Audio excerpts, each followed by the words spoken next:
Good morning, Sean. The ongoing budget settlement at the State House in Concord could soon be coming to an end. Nearly 3 months into the state's budget settlement, Democratic Governor Maggie Hassan and top Republican lawmakers are trying to forge a compromise before legislators return Wednesday to try to override several vetoes. The Republican controlled legislature will take up 10 vetoed bills with all eyes on the two budget bills.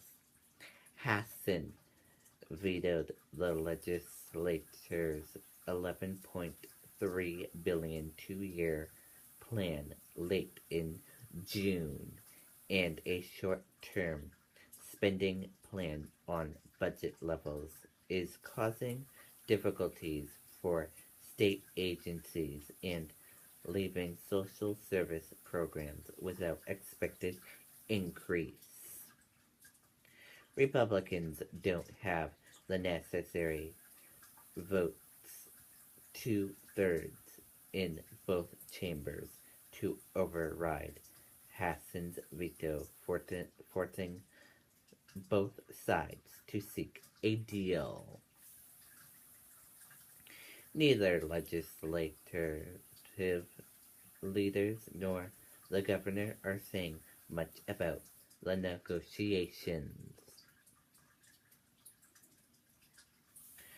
Sources with knowledge of the process told News 9 political reporter John DeStaso that a key part of the deal in the works would modify the original business tax cut passed by Republicans by having a portion of the cut triggering by reaching certain revenue figures. The legislature's budget cuts the rate of the business enterprise and business profit tax, two major drivers of state revenue. Over a number of years, the goal is to bring the business profits tax, now at 8.5%, down to 7.9%, below the rate in neighboring and competing Massachusetts. Republicans say the cuts will make New Hampshire more business friendly, but Democrats worry the cuts will lead to major revenue loss in future budgets. House Speaker Sean Jasper said the budget won't get out of the House without relief for business.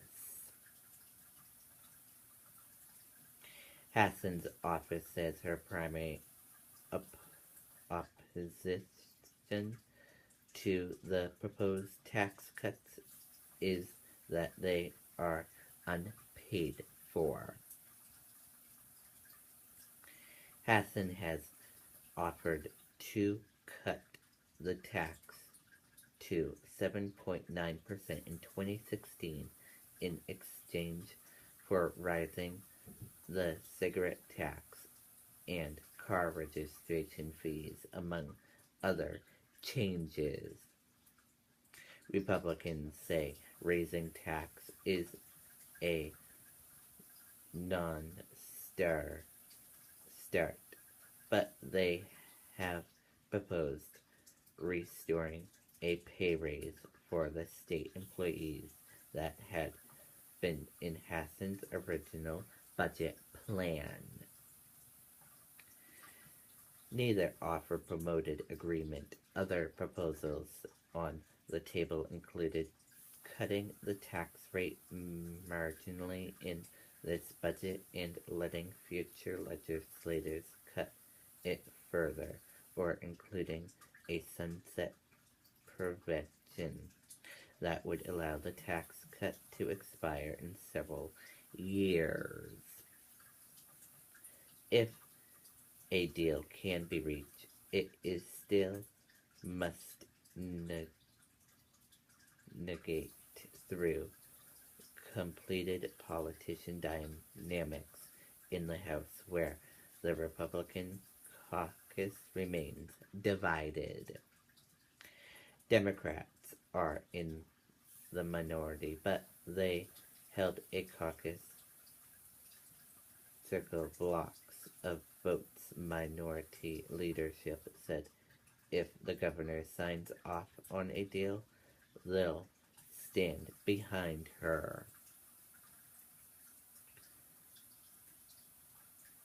If no plan emerges, lawmakers will face another looming deadline in January 1st, when the short-term spending plan stops.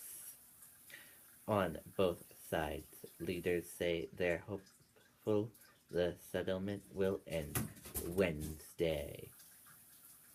Reporting live here outside the State House in Concord, New Hampshire, I'm Riley King for WMUR News 9.